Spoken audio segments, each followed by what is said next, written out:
everyone. My name is Ugochukwu Osigwe, and I'm from the African Field Epidemiology Network in Nigeria. So I'm going to be talking about the use of responsive feedback mechanisms to improve the effectiveness of the interventions to strengthen primary healthcare data quality in Nigeria.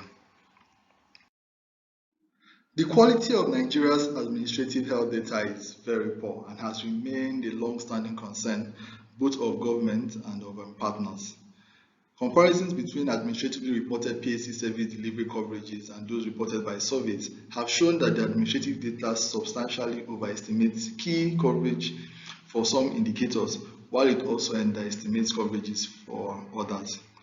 And we find that these false reassurances from erroneously high coverages and underreported figures may misinform policies and program decisions, with the resultant effects, which are usually very important on public health activities.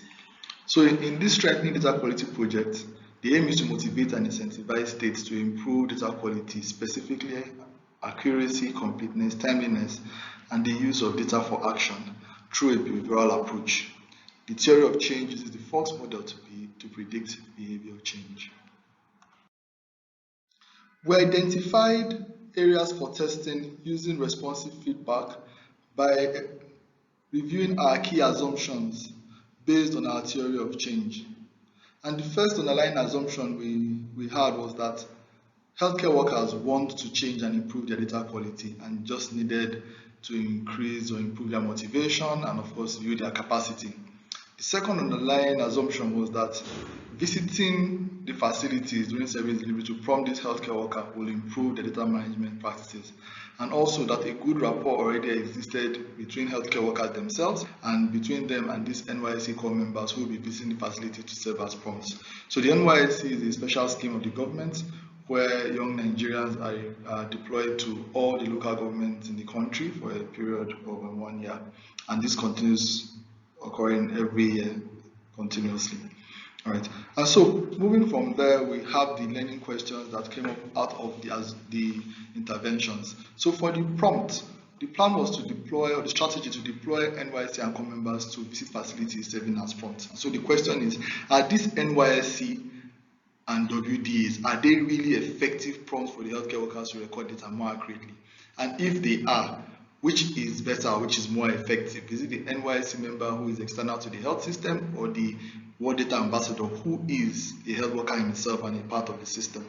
And then for ability, we're looking at leveraging and ensuring that there's a conduct of a ward-level data validation meeting where healthcare workers within the same ward meet together at the end of the month to validate their data before it is submitted to the administrative system. And so the question is, do these ward-level data validation meetings actually build the capacity of healthcare workers to accurately collect and record data? Is it actually fulfilling this purpose?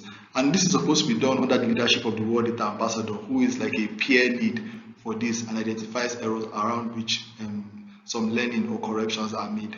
And then finally, we are instituting an annual award whereby we give some incentive to the state, to the LG, identifying the best performing LGs, health facilities, and health workers for awards.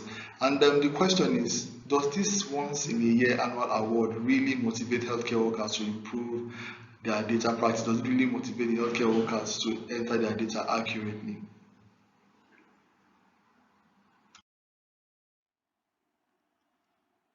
For each of these learning questions, we developed 2 RFMs each, and for the ones in bold, we have started to implement, while the others are still in the planning phase.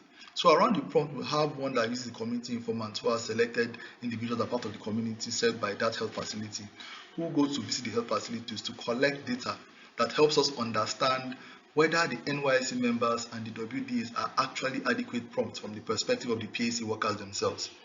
And then for the abilities, we have 2. One collects simple direct feedback from the healthcare workers on how they perceive the validation meetings. And then the second, which is RFM4, now really goes further to give us feedback around how useful these validation meetings are. We also call it a DHIS2 data entry error identifier. And what this does is that at the end of these meetings, we collect data on what types of data errors were identified and corrected, and then we follow up by checking what data was entered onto the administrative system, whether it was this data that has been validated. And then over time, we're able to track the types of errors that occurs from these facilities, and if they are changes, that is, if they are improving or there are more errors or it's the same errors that keep occurring, which will help us to also understand how effective the peer-led learning that occurs at these validation meetings are. For each error identified, there's supposed to be some learning and improvement in capacity around them to ensure that they don't occur going forward. And then finally, for motivation, we looked at it at RFM 5 and 6, one around communication of the awards, and then of course the other around the perception of the awards for those who are actually winners at the end of the year. And this RFM helps us receive feedback on how the information around the awards was communicated, and this will help us to understand the perception of the healthcare workers around these awards, and to also measure willingness to compete for these awards. Taking some evidence from the committee format that we're already implementing in Tukutu. We've implemented this for a month now, and we have the NYS's visiting facilities. We can see from the chart already that the healthcare workers, 78% felt that it was very useful, and 20% felt that it was very useful. And if you look at the activities conducted, 44% of the activities were around reminding healthcare workers on their agreed objectives, which included to record your data as service was going on, to ensure that you fill the registers appropriately, to fill in all the data elements. And you see the least 11% was around the time spent interacting with healthcare workers to actually document health facility challenges. So already we've seen that the presence of these healthcare members reminds the healthcare workers to record their data in a timely manner and correct errors in their registers. And the healthcare workers have also made some recommendations, including that they feel that the NYS members should even visit the facilities more frequently. So for us, the program will improve as a result of this RFM, because for us, they are important as they address key foundational parts of our theory of change. They will tell us if these strategies we're implementing are working, and if they are not working, why. And this will allow us to be able to make informed decisions every 3 months when we review the data that we are collecting around these critical changes that need to be made to ensure that the project goals are achieved at the end of the day. Already, feedback from community informants going out in Sokoto has enabled us to improve the quality of visits. First, we've been able to increase the number of visits. Then, of course, most of these visits now occur actually during service delivery, and then we're going to increase the duration of the visit such that there's adequate interaction and feedback to the healthcare workers. And already we are seeing significant reduction in incomplete registers across these health facilities that are visited by the NYSC core members. So thank you.